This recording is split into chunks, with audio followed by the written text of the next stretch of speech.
politically correct and tolerant, we often think that we do not have stereotypes, prejudices, or biases. However, it has been shown in study after study that we carry more of these stereotypes and prejudices than we think.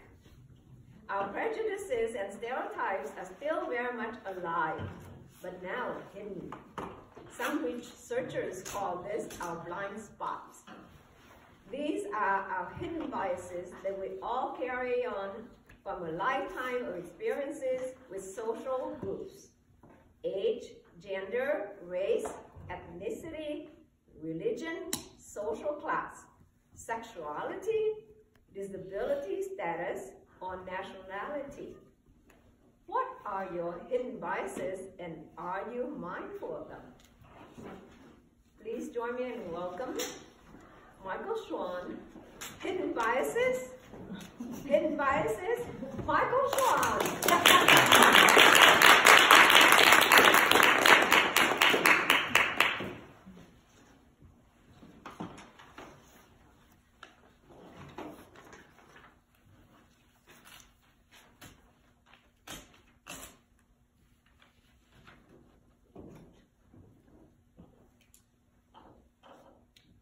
What were your thoughts, feelings, prejudices, maybe stereotypes when you saw this type of clothing? Research has told us that we carry many more prejudices and stereotypes than we think, and have these as hidden biases. Hidden biases are those automatic prejudices, stereotypes that kind of circumvent our conscious mind and are hidden from us, but they're still in there. Today I'd like to talk about 3 different types of hidden biases. One is appearance. 2 is your color of your skin. And 3rd one is your religious beliefs. I've had the opportunity to travel in the Middle East over the last many years to countries like Iraq, Afghanistan, Oman, and more recently a lot of trips to Saudi Arabia, where this so happens to be the standard mode of dress. And you can get this in any color you want, as long as it's white, gray, or black. Now, in Saudi Arabia, their culture is extremely different than ours, with how they treat women as property, their very strict Islamic laws, how they view Western civilization. When I went there, I had stereotypes and hidden biases before I even stepped on the ground. And some of those were confirmed by seeing people that were very wealthy by the oil wealth that they received. But others were changed because I was invited into homes and greeted by the families and saw how wonderful they can be as guests. Even though they've got 2 or 3 wives, they got an extended family, it's certainly different culture than mine. When I worked in Afghanistan, when I went there, I had these preconditioned thoughts and prejudices when I was going to show up. Who are the Taliban? Who do I need to be afraid of? And you look at a group of people and they all look the same. No one's got a uniform on saying they're the Taliban. So who do you trust?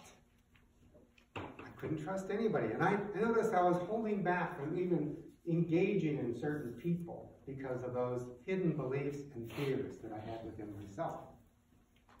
Now, I don't have to go all the way over to the Middle East to find my hidden biases. I can do them right here in Walnut Creek. Our church helps various homeless people from the Trinity Center.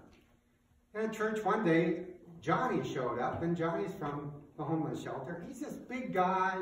He's got dregs down to about his knees. He wears these baggy clothes. And my first initial thought was, what's Johnny doing here? What does he want from inside of me? Rather than, as a Christian, saying, who is Johnny? How do you get to be a homeless person? And how can I help him? And then it moves on to color of skin. Johnny happens to be black. And growing up in Iowa, we never had people of color. There was nobody except those white folks. However, my grandfather on my mother's side was a racist. And as a little kid, he would tell me, be careful of those blackies. You can't trust those blackies. I never even saw a black person. As I went through my whole life, though, I noticed that that was in there, hidden inside me. And I would, as I was aware of that, compensate for that and make sure that I, in fact, engaged people more fully when they were people of color and really understood them. And I found out through my whole career that people of color are just as trustworthy as us white folks. Now let's talk a little bit about religion. Because if you would put together how people dress and how they look and put positions on them, I would wonder if Jesus of Nazareth would come through that door looking like this, and would I even pay attention to him? What would my prejudices and stereotypes be? So in religion, there are 4 main religions in the world. Christianity being about 32%. You have Islam now at 23%. Hinduism about 13%, and Buddhism about 7%. All these are different, and when I mention those words and those, you probably thought of different things about those religions.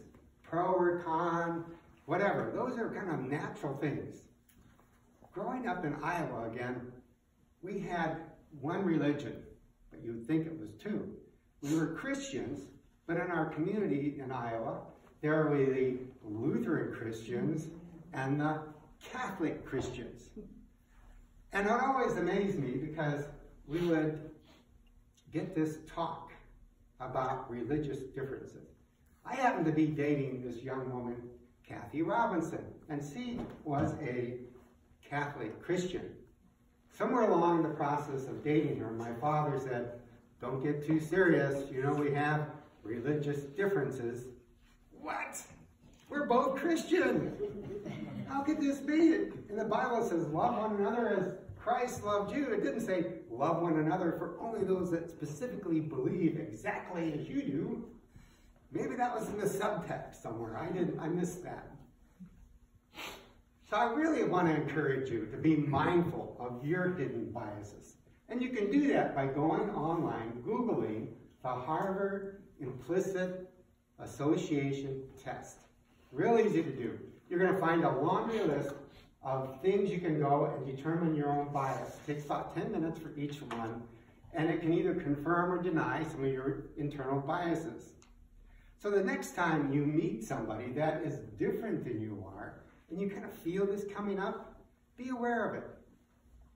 Maybe you'll find some new friends among your hidden biases. Madam President.